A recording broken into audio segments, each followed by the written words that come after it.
the whole essence of the changes or the reforms that are happening at International, which we are also embracing as a division. We hope that everyone will be able to be taken on board, as there are going to be some of us who are going to be grandfathered to the new governance profession, and those who are going to actually do the studies and take the governance route, so that we really become a force to reckon with in the profession that we are in. We also had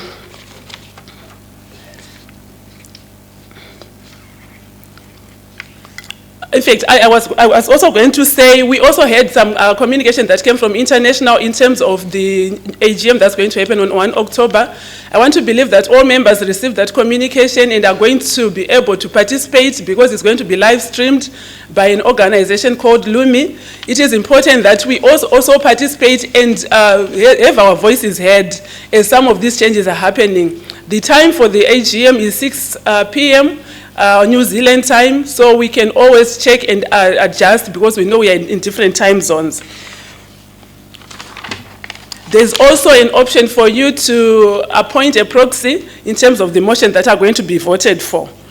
This transitional stabilization program, I believe most of us would have wanted that session to go on and on until maybe midnight. It was really a thought-provoking discussion, ably led by the CEO, Dr. Gomera. I want to thank my fellow woman, Dr. Chipika. I could see that she had the muscle to defend the vibrant discussions from the 3 men, or 4 rather, but I can say that she stood her ground, and she really made us as women very proud that we can also defend issues just like we do in the homes. Okay, our session this morning will be led by Dr. Nkomo. He's going to be our chair. And we will have slight changes due to the fact that yesterday we couldn't take some of the issues that were going to be taken by Dr. Nkomo and Tim. Tim and Dr. Nkomo are going, Dr. Gomera are going to start off with the state of the institute in terms of the International and the division. Soon after, we are going to have Ms. Chimukoi coming in to do his presentation. Then we move on and roll out the program as it is stated. Thank you very much.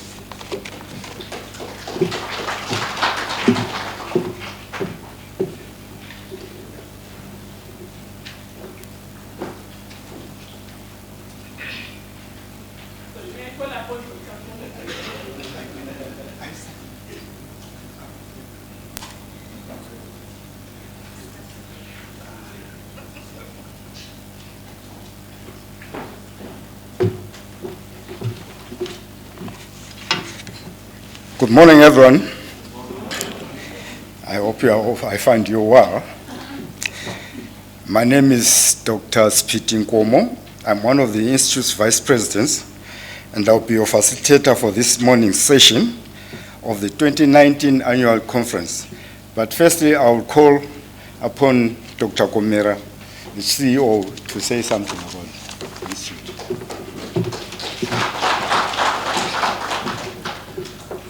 Good morning, everyone. How are you? Good, good. Hope you had a good night's sleep. It's good to be here. I'm not going to preach, though, but I'm just going to give you the state of the Institute. Local, as you are aware, we have 9 divisions within ICSA. One of the divisions is Zimbabwe. And then Tim will take you through the International. I'm not going to do a lot of speechifying, as it were, but I just want you to share with me some of the events that happened during the year. As you are aware, I joined in January, and the team was running with other programs that were happening, and I'm glad to report back to the conference and to members that the Institute, although struggling a bit financially, is in good state, and all the events are happening. Thank you to those that have paid their subscriptions, those that continue to support the Institute in many ways, but I also urge other members to then also come to the party. This is the Institute. This is our Institute. It is our biscuit. Talking about the biscuits, I just want to quickly share with you a story that happened when I and the President were en route to a council meeting. We're sitting in Dubai, and one lady and a gentleman were sitting by the side. So it so happened that the lady and the gentleman went into the same store, you know those duty-free shops. They bought their different things. Among the things that they bought were biscuits. So they all bought biscuits, and it so happened that coincidentally they sat on the same table next to us. So we just saw some movements happening there. So when they sat, they started eating biscuits. So the man, the woman was taking one biscuit, and the man would take another from the same pack. And the woman was getting irritated. "Yeah, but why is he taking my biscuit?" So I didn't say anything. So the woman takes one, the man takes one. Again, it goes on and on until there was one left. And the woman looked at the man, and the man looked at the woman. So who's going to take the last one?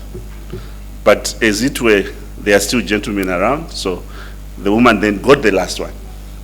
So then immediately there was an announcement, boarding, so and so, please can you come through the gates, now we're going. So these guys departed, never said anything.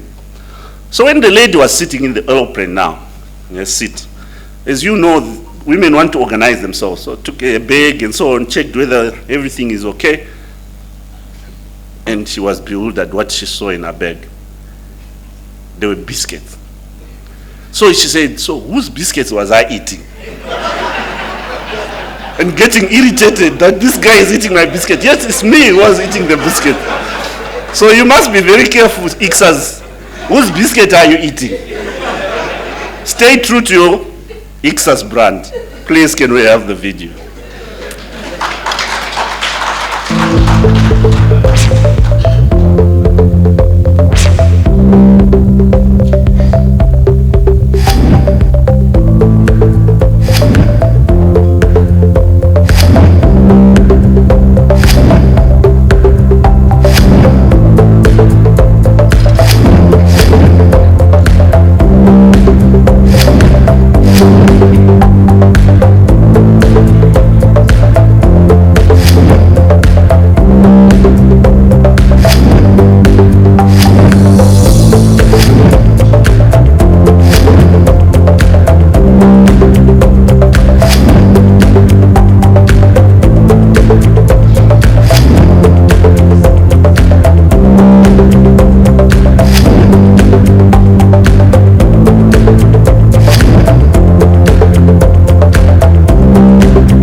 So these are just some of the events that we're looking forward to hosting this year. As we end the video, I just want to challenge you that as for us, for me, the President, the Council, and the ICSAS team, we have chosen to eat our own biscuit and stay true to our brand, ICSAS brand.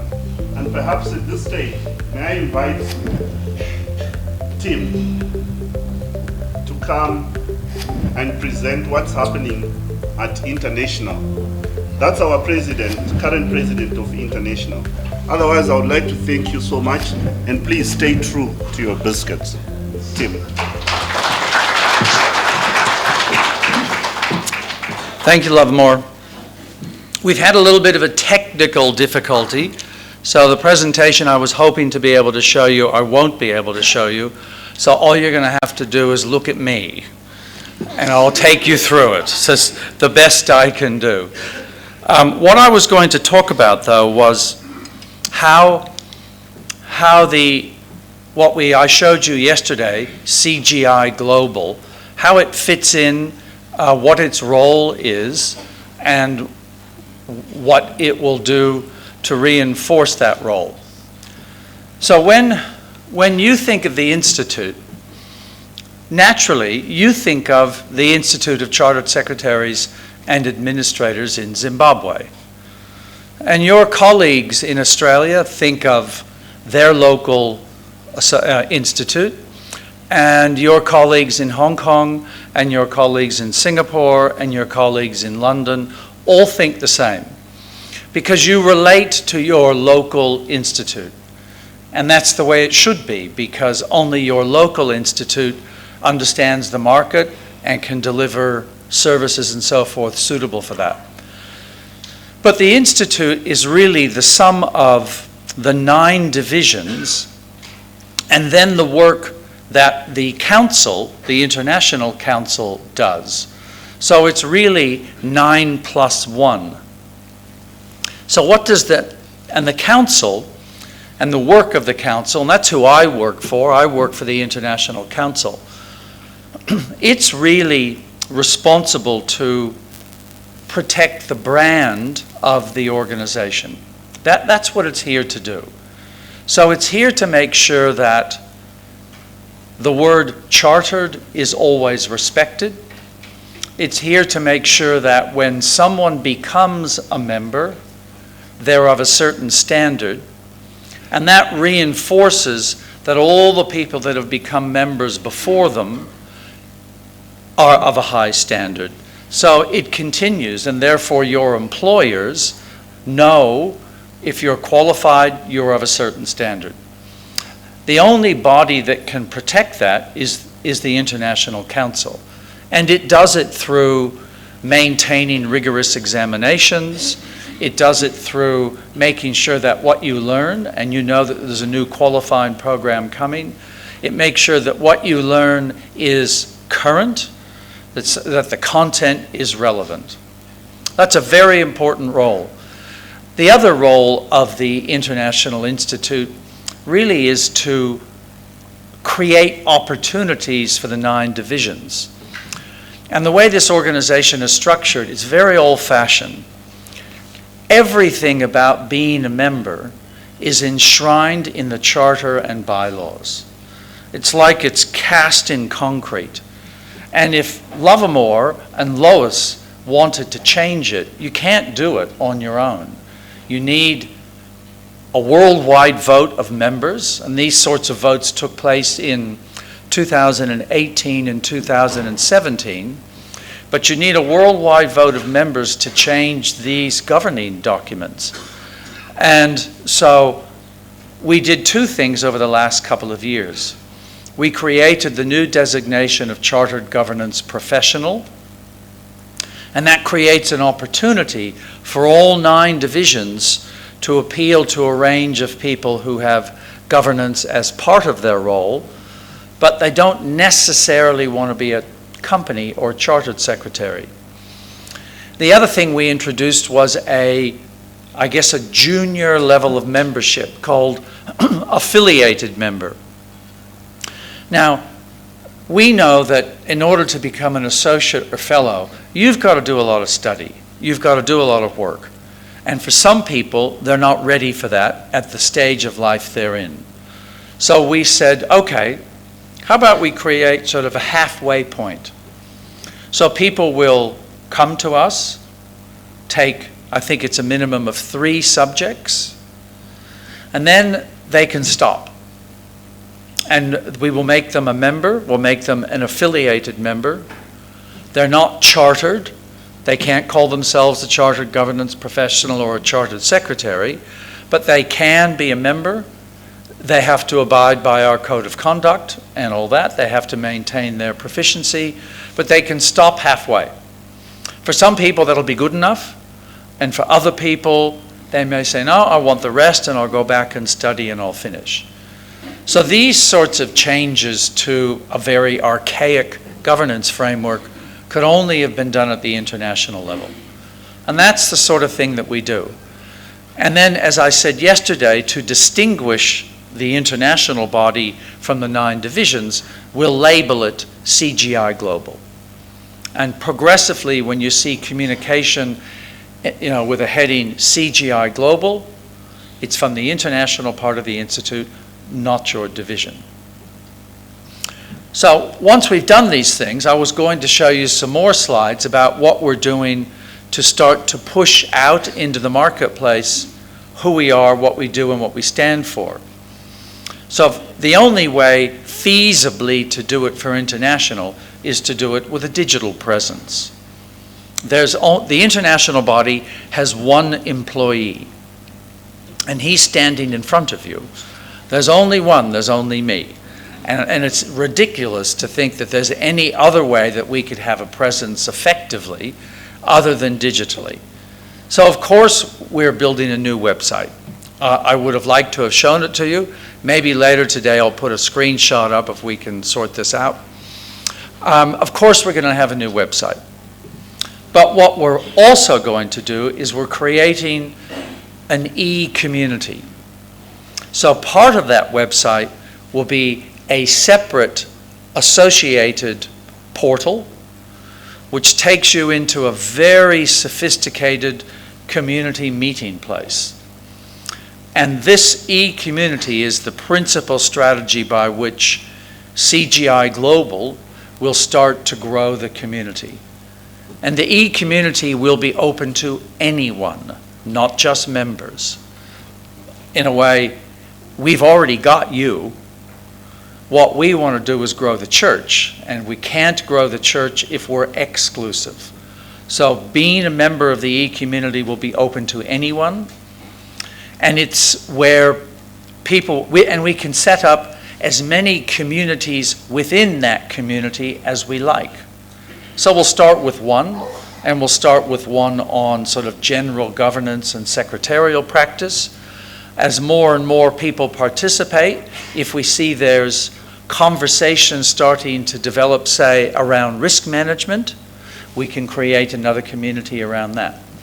If we see conversations starting to generate around sustainability and reporting, like I spoke about yesterday, we can create another community around that. And then the content from that community mostly comes from the users. So we're looking for people to post their ideas, post what they've written. We will also, of course, populate it. And then in order to keep this thing alive, because otherwise it will just deflate, we have hired someone who's called a community manager. And this is someone who's trained in keeping this moving. So they'll moderate, they'll reach out to participants, they'll prompt, they'll say, come on, shall we continue on this? So this thing will be fed, so to speak.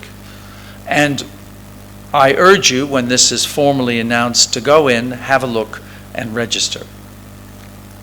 CGI Global, in order to get the message out there, has reserved a Twitter handle, a Facebook page, a LinkedIn page, and a YouTube channel. And over time, we will build a presence in all 4 of those platforms, also to get the word out there, and direct people to our website and to our e-community. So that's the essence of how Global, which is a virtual part of the organization, will get its message out there. And it's there to do a couple of things then. To support all 9 divisions. It will act as a portal so that when people come, we want to direct them out to the divisions. So very visible on the website, it says our network. And everybody knows what a network is, and you'll go there and you'll see that the network includes Australia, Canada, Hong Kong, Malaysia, Singapore, the United Kingdom, New Zealand, Southern Africa, Zimbabwe. They'll see that and they'll go, ah, and we'll track how many people click Zimbabwe. They'll go straight to Lovermore's website. And then I've done my job, and it's over to Lovermore and his team to capture them and so forth. So we will commence a formal mass communication on the 5th of November. That's when the new website gets launched. That's when Twitter goes live. That's when LinkedIn goes live. That's when I will work with the 9 divisions to communicate to you. That's on the 5th of November. And then on about the 2nd of December, the e-community will be launched. And if you've registered, you'll be told. Otherwise, more notifications will go out, and all of that will happen by the end of this year. So, that's a little potted history on the future of Global. I hope that we don't come back to you for the next year or two for more changes to the charter and bylaws. I think we've bothered you enough. I think from now on, we're going to spend and work on our efforts to promote our mission, which I showed you yesterday, and promote the presence of this organization and promote its uniqueness, being a truly global organization in which every member is a member everywhere. So I'm happy to take questions, but thank you very much.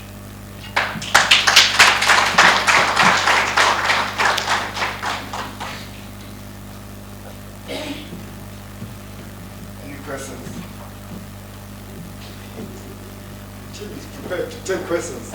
Always. Are there any Always. questions? Ladies and gentlemen.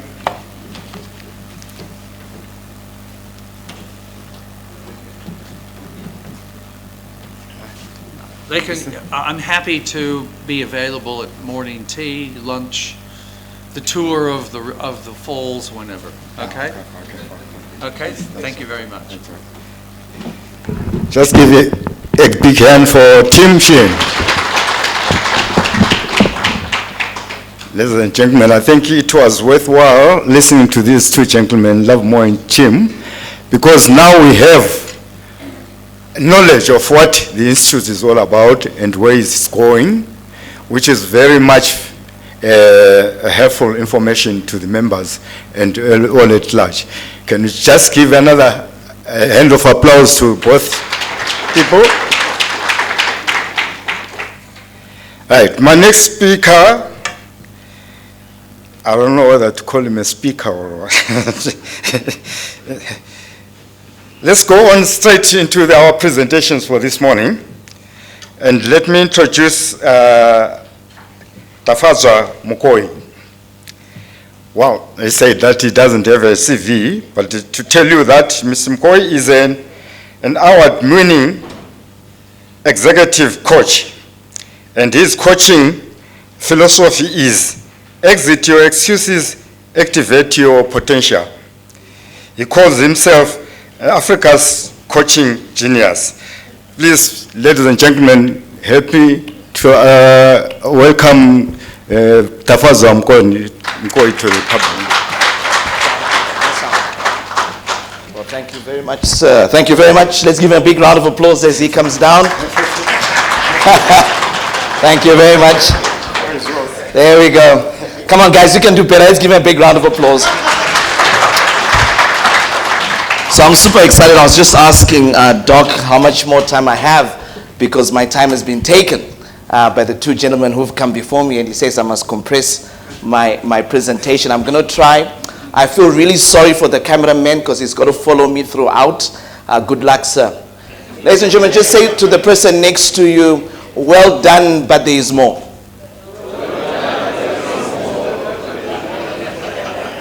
Here you go. Look at that handsome guy right there, bottom right. Ladies and gentlemen, this morning I'm going to dwell on a subject that many of you ignore. And the reason why I say that many of you ignore this is because it is important, but as Zimbabweans we have over-glorified our qualifications beyond that. And it's important. And so when we look at executive presence, executive impact is the ability to consistently and clearly articulate your value proposition while influencing and connecting with others. Yesterday I had an amazing opportunity to watch a lot of people. I came in and I sat at the back and I started my presentation at the airport, because that's what presenters do. We're standing in there pretending like we don't know what we're doing, but we're listening in. And the conversation that was crazy for me was when we got here and we're having tea, and this one gentleman is here, and praise the Lord, I don't know his name, so I won't pull him out, but I'll say what he said. He says, you know, I've just come to this conference because it's time away from work. What is it that is new we're going to learn? I was like, man, you're going to wait for my presentation. But I didn't say to him. And then the next thing he said just broke my heart. He then says, well, I'm not going to attend all of them. But by the way, how many CPD points does this carry? My heart broke. And I said to myself, but then how is this guy going to influence? Because he's got a qualification. Because he's got a title. And Doc, thank you for the introduction. Sometimes, in natural fact, I'm going to show you a few people, many of these people, you actually don't know what their qualifications are. Because it's more than the qualification. There has to be more. But it's also about bringing out your authentic person. Your executive person is about knowing your authentic self and then aligning with how you want others to perceive you and acting accordingly. Guys, there's some of you in here who are supposed to have your boss's job, but because you don't know how to do this, you are where you are and you stay there unless you change your ways. So authenticity is the alignment of the head, mouth, heart, feet, as well as the thinking and saying, feeling, and doing the same things consistently. I'm a small mine boy, born in Jumbo Mine. From Jumbo Mine, we moved to Shamva Mine. From Shamva Mine, we went to Joyce Mine, and very few people know Joyce Mine. If anybody knows Joyce Mine, please raise your hand. Let's see. Oh man, okay. No, this one is, I know him, so he knows. And then my dad died when I was only 11 and a half years old, and we moved back to Joyce Mine, to Shamva Mine. Why am I bringing up this story? I was also watching over lunch on the boat cruise. As I said, my presentation started yesterday. And I watched how people carry themselves. We don't care about your problems and where you've come from. You deal with those. When we look at you, there is something that we're looking for. And if you don't deliver on that, you will not be able to get our attention. So what? People who are thriving. People who are being invited to high tables. By the way, was I supposed to sit here? Because they are going beyond what is currently happening in their lives. So your executive presence creates the expectation of an experience with you. Every single year, I'm a Father Christmas, guys. But it doesn't cut it when I'm standing up here. If you saw me yesterday, and if you see me any other day, you will always see me wearing a hat.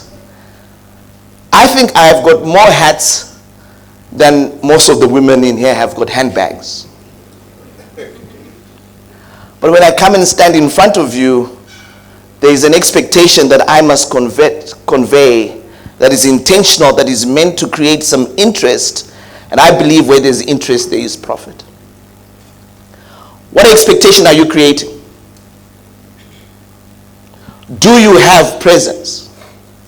And when we look at executive presence, we're basically looking at three key things. We're looking at gravitas, communication, and appearance.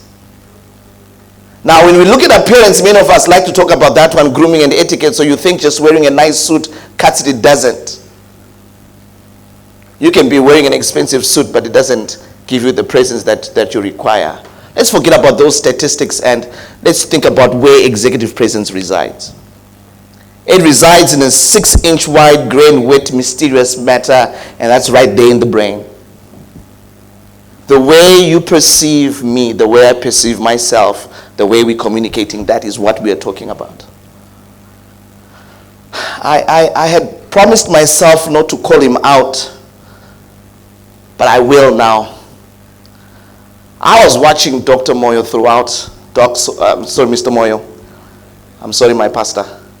But I was watching him yesterday throughout. And I saw how and we had a fight over lunch, and it's a story we'll talk another day. But the amazing thing is I didn't talk to him at dinner last night, but I watched him.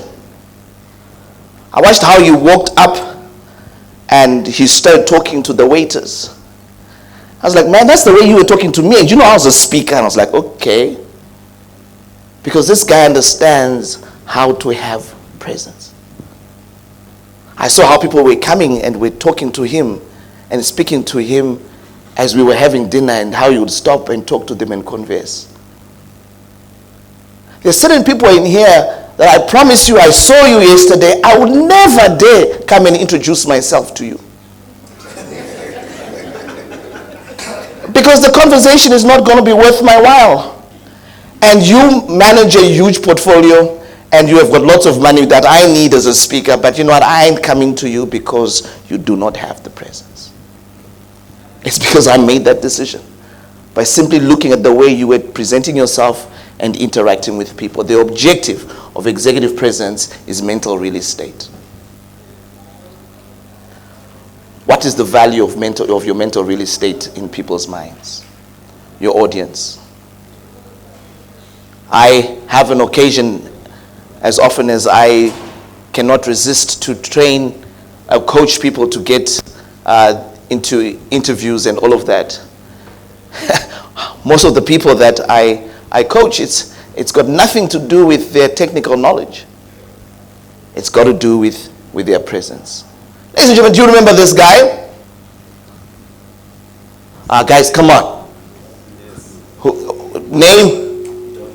What was popular about Don King? And his head. That hairstyle, guys. And that guy? MJ. His glove, without a doubt. Archbishop Tutu. Hey? We know him. And him? Okay. And that guy there. He was here a few days ago, wasn't he? All right. And finally, this guy here. Now I know how old you are. Okay. It's all got to do with your presence. I love the organizations that I was reading and seeing the organizations that are represented here. And it's interesting that many of the people in here have called upon artists, Japreza, Toki Vibes, to represent your brands as brand ambassadors, because they have some presence that you are trying to get so that you can lure certain customers. Yet as executives yourselves, you are not intentionally building on this thing. Guys, who is in that banana? How do you guys see Bob Marley in a banana? But we are right.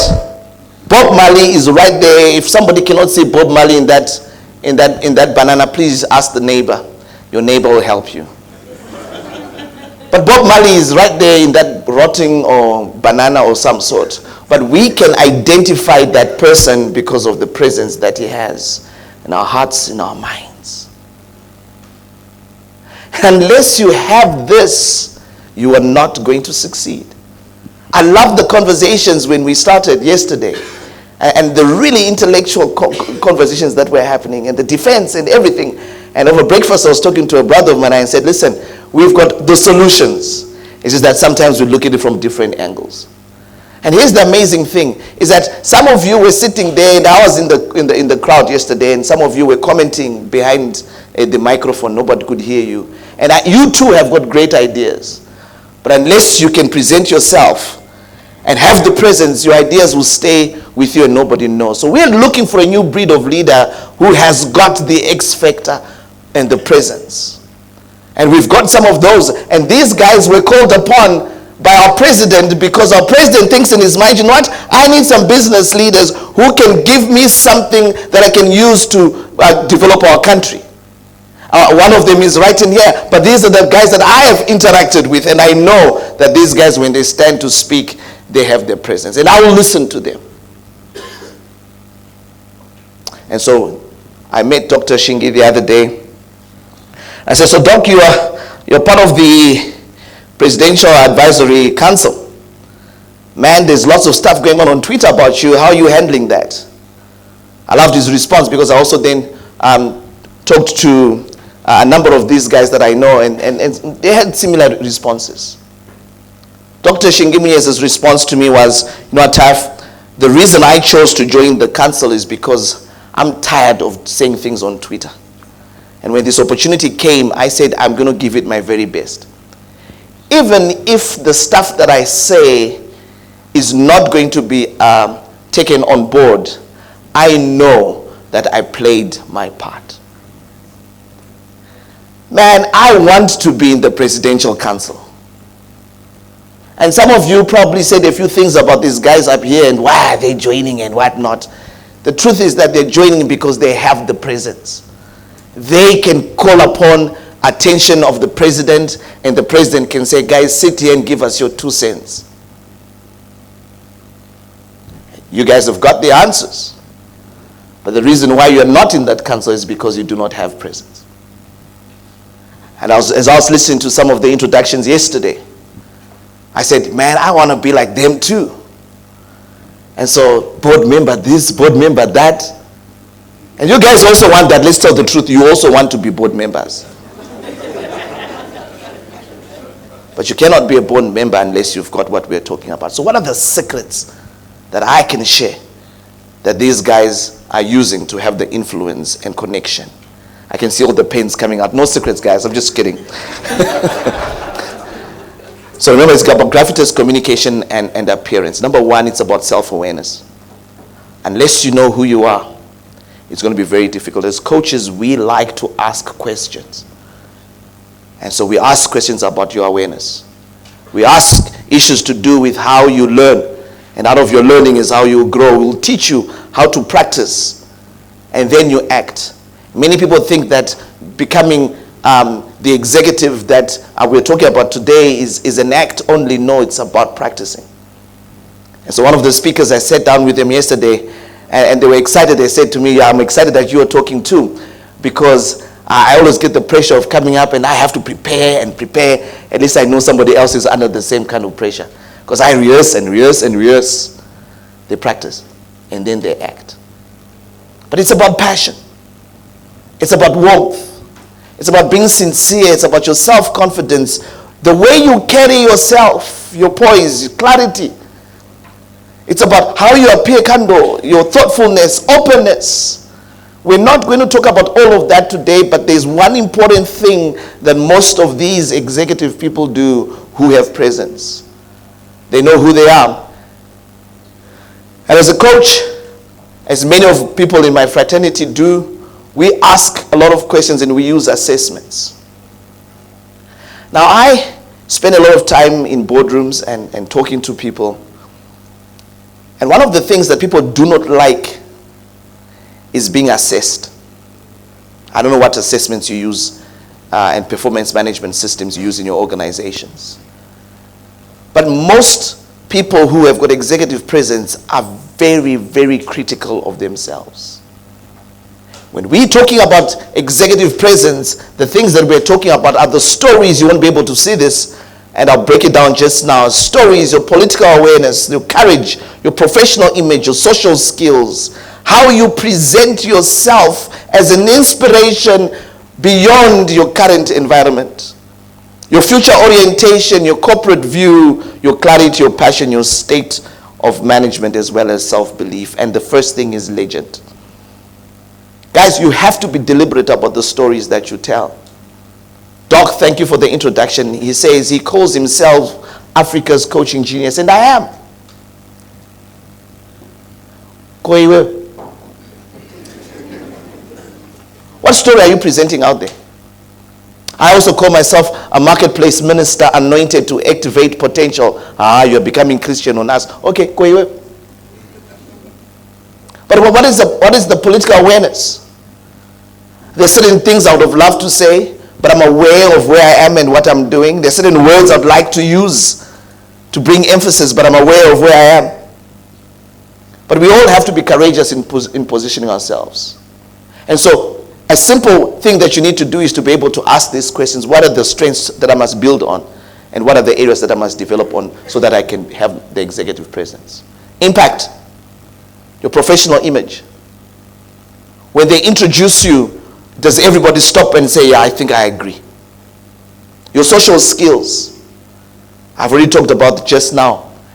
And one of the easiest tricks, guys, I was talking to Tim just now, and says to me, so Taff, tell me, coming out to speak like this, is this membership quite a big membership? I said, yeah, it's pretty cool. And you speak to a number of people like this? I said, yeah. And he says, well, okay. So does this create a good marketing opportunity for you? And I smiled at him. Because you have to be able to be seen and to present yourself for you to have the presence that you require. And again, same thing. What are the strengths you must build on, and what are the areas of development that you must consider? Your focus, future orientation. And so our president comes up and good Dr. Lovemore, and they greet us and they say, "Hi, Tafadzwa, how are you?" And my response was, "Better than you." And they all laughed at me. Because I'm tired of having, every time I greet people, and all I hear is, Jaka press, things are not moving. That's it. I'm not talking to you anymore. Because I know I'm on WhatsApp too. My car is also going through those potholes. Tell me something that I can stand for a moment and say, okay, so what's this guy smoking? Because I want that too. What is your view of where we are going? And listening to the panel yesterday was really exciting for me, because then I could tell, I could make a decision, just like you guys. I could make a decision, this is the person I want to talk to. I want to know more about this, if I had an opportunity to ask questions. But the thing is that many people go back, the earlier picture I showed you of my multiple self, is that there's no clarity on who they are and what they stand for. And so your focus is difficult to follow. And so again, we build on strengths and we look at the developmental areas. But again, your passion. Guys, passion is energy that can be felt and be passed on. If you do not have passion, and if you don't know how to manage yourself, if you do not have self-belief, these things are difficult for you to pass on, and we can feel it. We're human beings, we've got spiritual things happening, and we connect. And unless you can connect at that level, it's going to be very difficult. And again, what are the strengths you must build on, and what are the developmental areas? When we are done with these questions, we'll be able to bring that little circle there, and we can measure you, and we can decide how we can go forward with you and build on your executive presence. One of my favorite saying in my book, Exit Your Excuses, on page 66, for those who've got Bibles, just kidding. It says, of all tearful words written and spoken, the saddest are these. He, she, had such potential. What a waste. Think about it. When anybody says to you, got potential, it's an insult. Because what they are really saying is that you are not utilizing what you have. You have potential to change the course of this country, and we all need our country to change. You are brilliant, you are amazing, but nobody knows. And it's your fault. So one of my goals, Madam President, was to offend people. How am I doing so far? Very well. I'm doing very well. Thank you.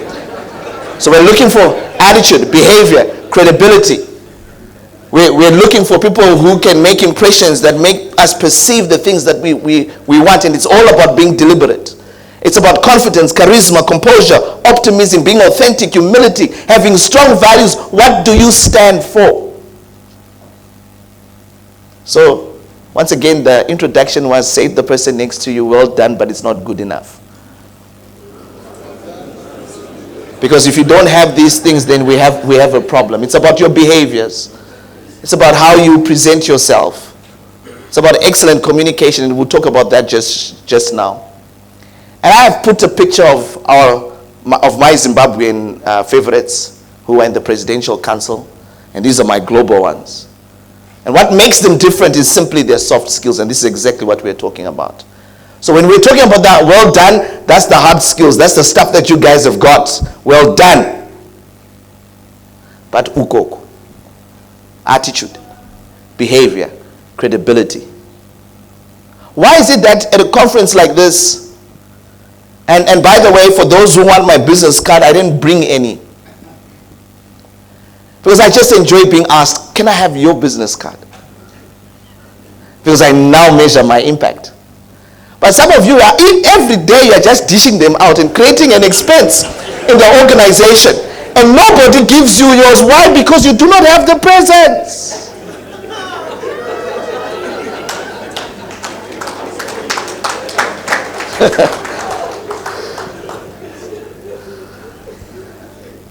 So, again, graffitis, your conscious leadership, empathy, empowerment, engagement, decisiveness, values, and poise. And you have to develop your brand. As a personal branding expert myself, for many years, I like to talk about personal branding until I discovered that personal branding is only one subset of executive presence. But you must create your personal brand. You must communicate your personal brand. But there is more. You must own. I am calling myself Africa's coaching genius. It's a positioning statement that I've taken because I'm positioning myself as an expert in coaching. What are you an expert in? I liked how Mr. Moyo came up here and said, guys, you've heard me talk about this, about the oil industry over and over again. Expert. Man, you must listen, guys. And then he says, it's the same. It's a case study, he says. It's a case study that can, and I've worked as the president of, what was that, Mr. Moyo? He said, I was trying to pay attention. And he says, it's the same thing with the leather industry and so forth and so forth. He says, guys, I don't care about leather, but I'm the expert in oils. And so we were listening. You guys were listening. I was watching. How come other people don't listen to you? Because you haven't positioned yourself as an expert. I have a little video that I want you to watch. And here's why I want you to watch it. As a man of God in waiting, excuse me, I really believe that out of the abundance of the heart, the mouth speaks. I really believe. Amen, sister. And listen to this and think about how you talk to people. Hakuna munhu anoramba kutsurwa, but vanhu vanoramba matsuriro. Ukanditsura nenzira yekundinyadzisa makazara ndinojustify zvandikuita. Wondisvikira ndichiputa fodya. Ndoti munoona mapapu kusafundawo. Ndinokuudza kuti ndangu. Vose muda kuita nofo. Ichongodi fodya inendikuti.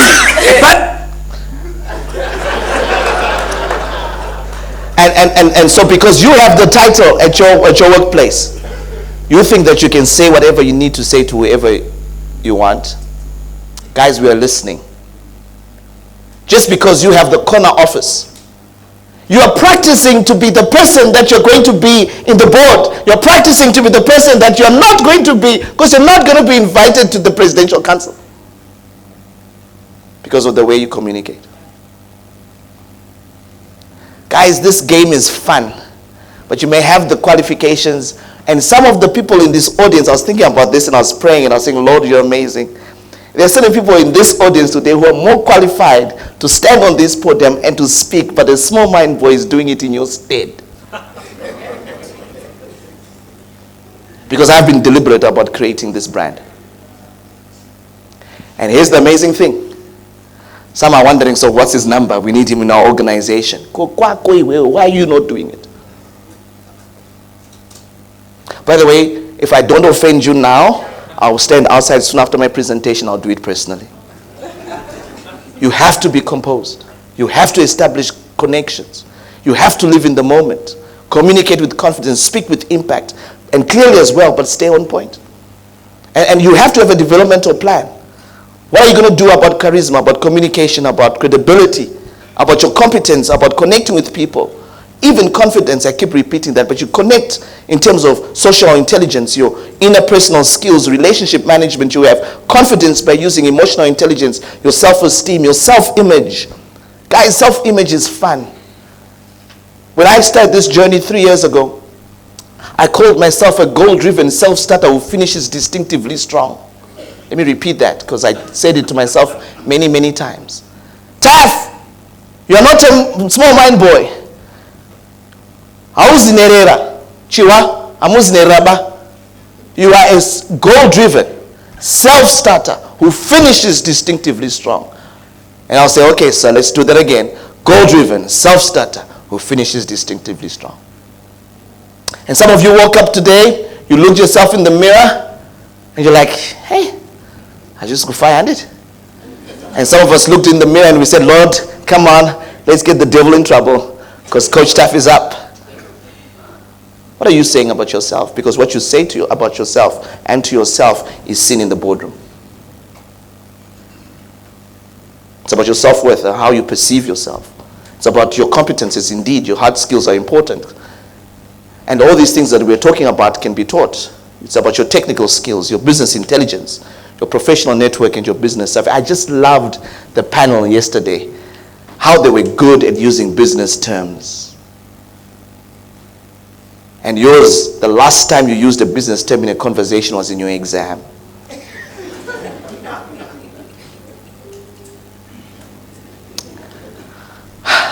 By the way, I've got 1 more hour, is that correct? Credibility, how powerful your personal brand and reputation is. Your communication, we've talked about that. Your charisma is about attitude, your energy, as well as your gravitas. Guys, having a personal brand doesn't mean you have an executive presence.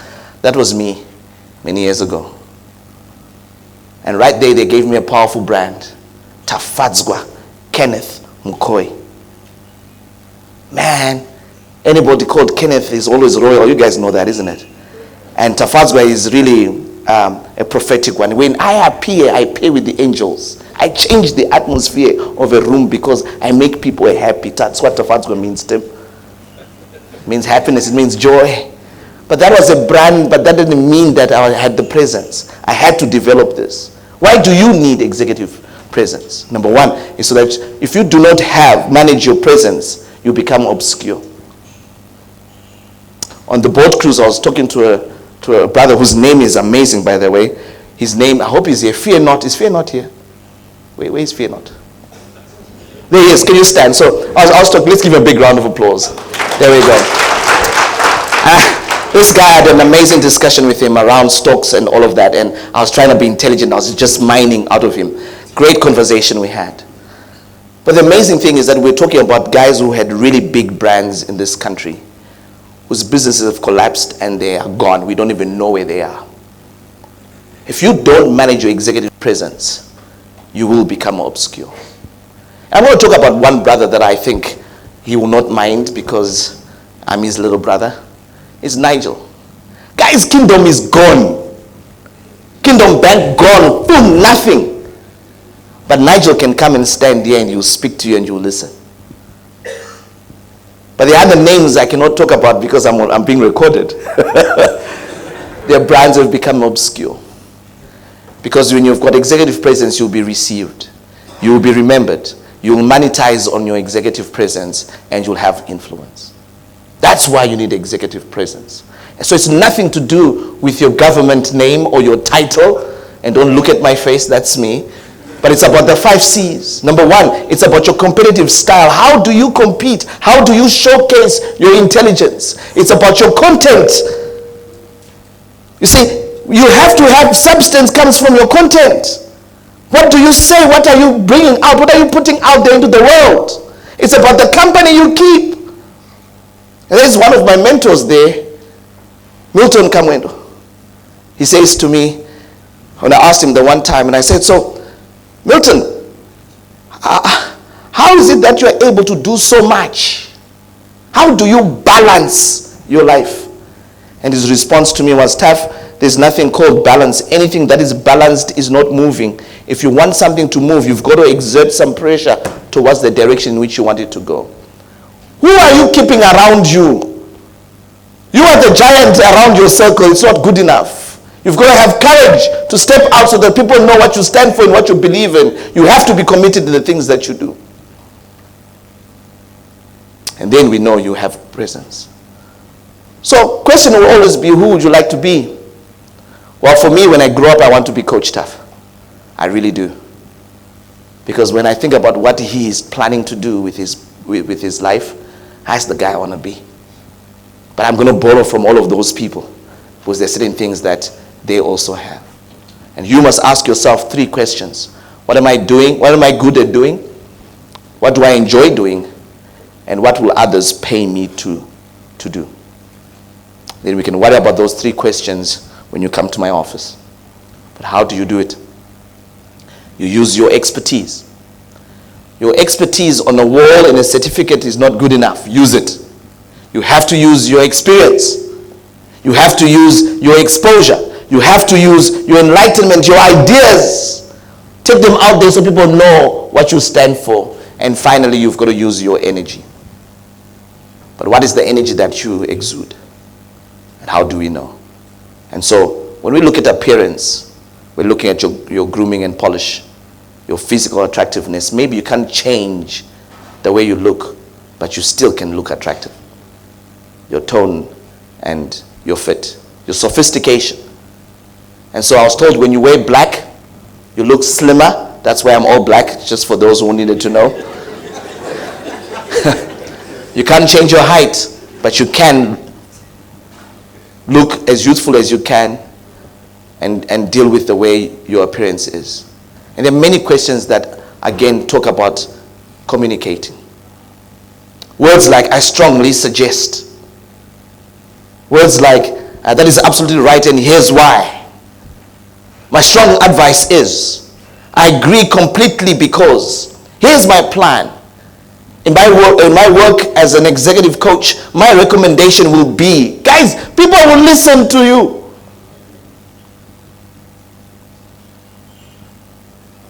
And so we've got to deal with your communication. We talked about that just now. And again, you've got to be concise, compelling, ability to command the room, be forceful and assertive. Ability to read the client, the room, whatever it is, a sense of humor, your body language, your posture. Again, when we look at gravitas, we're looking at your poise, your confidence, decisiveness, the integrity in speaking the truth to power, your emotional intelligence, your reputation, your standing, your pedigree, as well as your vision and charisma. So your professional image is about living your brand. And yes, I was asked to throw in a little bit of this. You've got to dress the part. We say in this business, you've got to dress the way you want to be addressed. And so one of the panelists yesterday said, oh my gosh, I'm going to be on the panel just now. Let me go back to the room and wear a tie. And they came back and they were wearing a red tie. I said to myself, oh, that's pretty cool. Because I'm learning. And so there's a dinner tonight, isn't it? And we know what the dinner is about and how we're supposed to dress. It's okay. But I just want you to know that people are watching you. But you have to have a power posture. Your nonverbal communication is key and color is important. Unless you understand color theory, it's going to be very difficult for you. Why are you wearing a blue? Why are you wearing a red? Why are you wearing a navy? Or whatever color you're wearing, there's a whole psychology behind color. And so, Doc, I was looking at the pictures and I like your red tie. Can I have it? You know, I don't have a red tie. No, you want it for yourself. Because now I've talked about executive presence, isn't it? And so, all these things we need to know. Let me conclude by the 7 R's. Taff, I've heard you. And now, but how do I do it? First of all, the first R is very important. You have to be remarkable, be exceptional in everything that you do. There is no room for failure. You have to be really, really brilliant in what you do. It can be in just that one thing, but let the whole world know about how remarkable you are. You also have to be remembered. When you're remarkable, people remember you. Because the reason why you want to be remembered is so that you can be referred to the Presidential Council. Mr. Moy, I think I've pitched enough. If there's a vacancy, you know who to refer. But you also have to be reachable. How do we get a hold of you? You also have to reach out. What do you stand for? Who are you mentoring, by the way? I mean, with all the intelligence that you have. Who are you pulling up?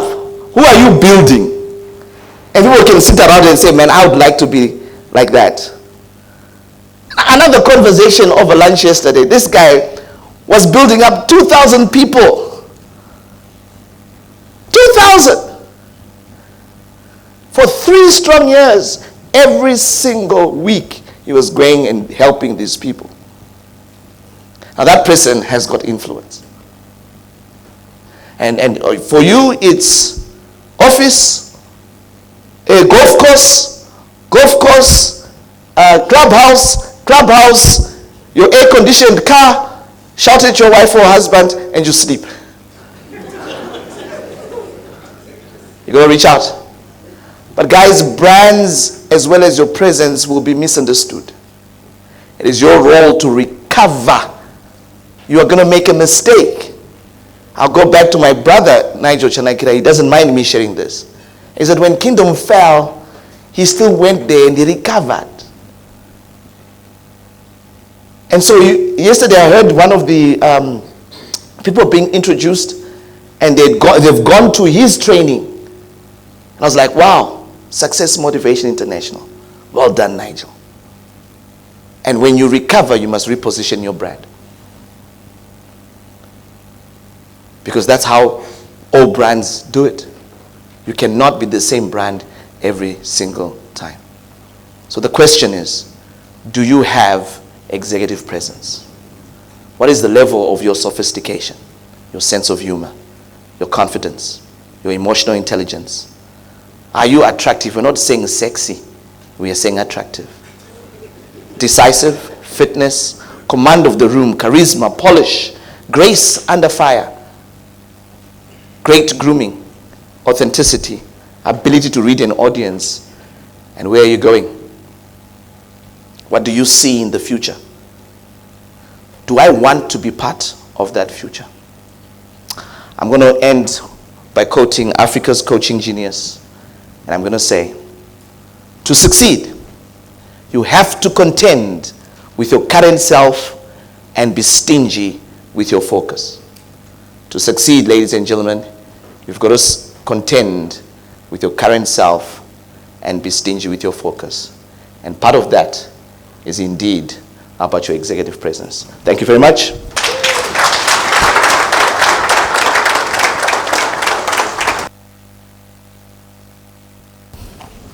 Well, I think you have been inspired by his talk, isn't it? Yeah. No wonder why he calls himself a coaching genius. Huh? Possible he is. But there's one thing that I really caught today, and I want to challenge you on that. Okay. You said today there is dinner. Yes, there is. And then we should be aware of our dressing and things like that. Let me tell you a story of what happened. There are 3 ladies that were invited to a dinner party. Now, these ladies were deciding what to wear.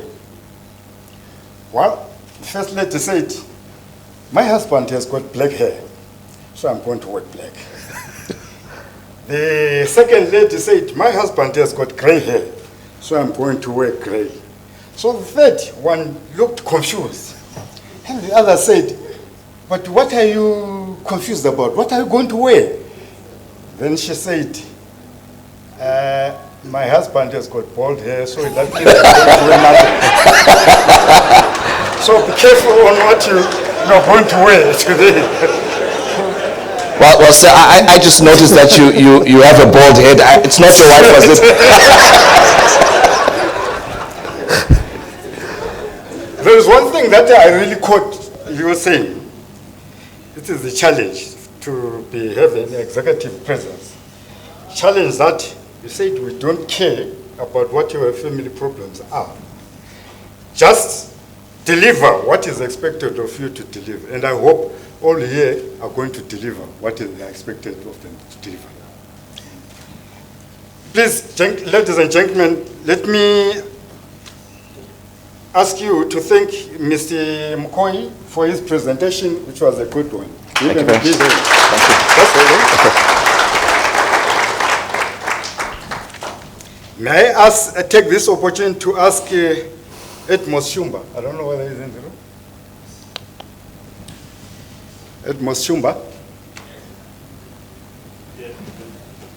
To come forward, please, and give a token of presentation to Ms. Mkoi.